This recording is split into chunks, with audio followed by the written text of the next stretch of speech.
오늘은 좀 특별한 건축가 한 명을 소개해드릴까 합니다. 바로 안도 다다오. 이 이름 아마 들어보신 분들 많을 텐데요. 이 사람은 정말 관습을 완전히 거부한 그런 비범한 천재거든요. 자, 먼저 이 살림부터 한번 보실까요? 정말 강렬하면서도 고요하죠. 그냥 바라보는 것만으로도 뭔가 마음이 차분해지고 깊은 생각에 잠기게 만드는 그런 힘이 있는 공간이에요. 근데 있잖아요. 이 놀라운 공간을 설계한 사람이 프로 복서였다면 믿으시겠어요? 대체 어떻게 이런 일이 가능했을까요? 여기서부터 정말 흥미진진해집니다. 자, 그럼 지금부터 안도의 시작점으로 한번 거슬러 올라가 보죠. 정말 믿기 힘든 여정이 펼쳐집니다. 안도 다다오의 이력을 보면 정말 특이해요. 대학 문턱도 밟아본 적 없고요. 프로 복서로 활동했죠. 건축은 완전 독학입니다. 어떤 책 한 권에 꽂혀서 그냥 혼자 파고든 거예요. 어떻게 보면 정교 교육의 틀에 갇히지 않았기 때문에 오히려 그 누구보다 자유롭고 대담한 시각을 가질 수 있었던 게 아닐까 싶어요. 이 타임라인을 보면 그 극적인 인생 전환이 한눈에 보이죠. 링 위에서 주먹을 날리던 청년이 서점에서 우연히 발견한 책 한 권 때문에 인생의 방향을 완전히 틀어버립니다. 그리고는 혼자서 전 세계를 돌아다니면서 건축을 몸으로 배운 거죠. 그리고 마침내 1969년 오사카에 자신만의 작은 설계 사무소를 차리게 됩니다. 자신만의 무대를 세운 거예요. 좋아요. 그럼 도대체 그의 건축을 관통하는 핵심 철학은 뭘까요? 무엇이 그의 건물을 이토록 특별하게 만드는 걸까요? 그의 철학은 크게 보면 이 세 가지 기둥 위에 서 있다고 할 수 있습니다. 첫째, 환경과 조화를 이루는 유기적 건축.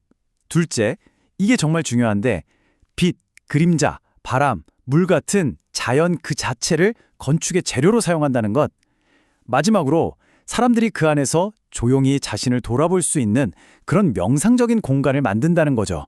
그냥 건물이 아니라 자연과 인간이 만나는 어떤 장소를 창조하는 거예요. 그럼 이런 철학을 어떻게 구현할까요? 바로 이 6가지 기하학적 방법을 씁니다. 단순한 도형들을 가지고 결합하고 분리하고 확장하고 이렇게 여러 가지 방식으로 조합하면서 복잡하고 깊이 있는 공간을 만들어내는 거죠. 이게 바로 그의 설계 도구 상자 안에 들어있는 비밀 병기 같은 거예요. 그리고 그 결과물이 바로 이런 도면으로 나타납니다. 안도에게 설계도는 그냥 건물을 짓기 위한 설명서가 아니에요. 그 자체로 하나의 예술 작품이죠. 수학적인 정밀함 속에 공간이 품고 있는 감성, 뭐랄까 공간의 영혼 같은 걸 담아내는 겁니다. 자, 이제 안도 다다오 하면 빼놓을 수 없는 것, 바로 그의 시그니처 재료인 콘크리트 이야기를 해볼게요. 어떻게 그는 이 차갑고 거친 재료에 전혀 다른 예상치 못한 생명력을 불어넣을 수 있었을까요? 핵심은 바로 이 역설에 있습니다. 우리가 보통 콘크리트 하면 떠올리는 이미지가 있잖아요. 차갑고 무겁고 좀 거친 느낌? 그런데 안도의 손을 거치면, 특히 빛과 만나면 이 콘크리트가 따뜻하고 끊임없이 변화하는 마치 살아있는 캔버스처럼 변신합니다. 바로 이 사진처럼요. LG 아트 센터에 있는 곡선벽인데 한번 보세요. 빛이 콘크리트 표면을 쓱 훑고 지나가면서 만들어내는 저 부드러운 온기, 저 움직임, 정말 마법 같지 않나요? 이게 바로 안도 사다오가 부리는 마법입니다.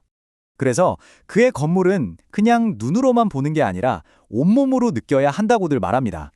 이 말이 딱 맞아요. 공간이 당신에게 말을 걸어온다. 시각뿐만 아니라 촉각까지 자극하면서 그 공간 안에 있는 것만으로도 완전한 감각적 경험을 하게 되는 거죠.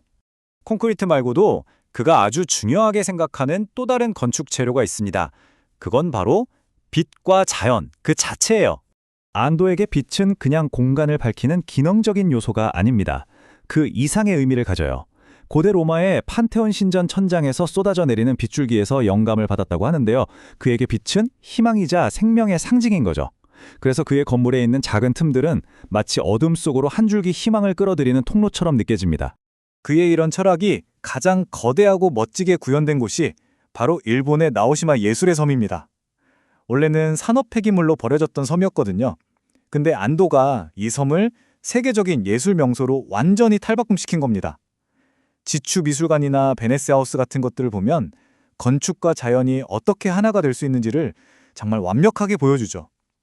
이건 단순히 건물을 지은 게 아니라 예술과 건축을 통해 지역사회와 섬 전체에 새로운 생명을 불어넣은 정말 위대한 프로젝트예요. 자, 그럼 이제 마지막으로 그의 건축이 우리에게 그리고 이 세상에 남긴 유산은 무엇인지 한번 정리해 보겠습니다. 그가 남긴 건 그냥 멋진 건물이 아니에요. 그 안에서 우리 자신을 돌아보게 만드는 성찰의 공간, 그 땅이 가진 역사와 정체성을 존중하는 깊은 태도, 그리고 삭막한 도시 한가운데서도 작은 낙원을 만들어내는 놀라운 기술. 무엇보다 중요한 건 정해진 엘리트 코스를 밟지 않아도 자신만의 독창적인 비전만 있다면 얼마든지 위대해질 수 있다는 걸 온몸으로 증명해냈다는 거죠. 마지막으로 이 질문을 여러분께 던져보면서 마무리할까 합니다. 만약 우리가 사는 건물들이 그냥 비바람을 막아주는 기능, 그 이상을 할 수 있다면 어떨까요? 우리를 세상과 그리고 더 나아가 우리 자신과 깊이 연결해 줄 수 있다면요? 바로 이게 안도 다라오가 평생을 바쳐 탐구한 질문이 아니었을까 싶습니다.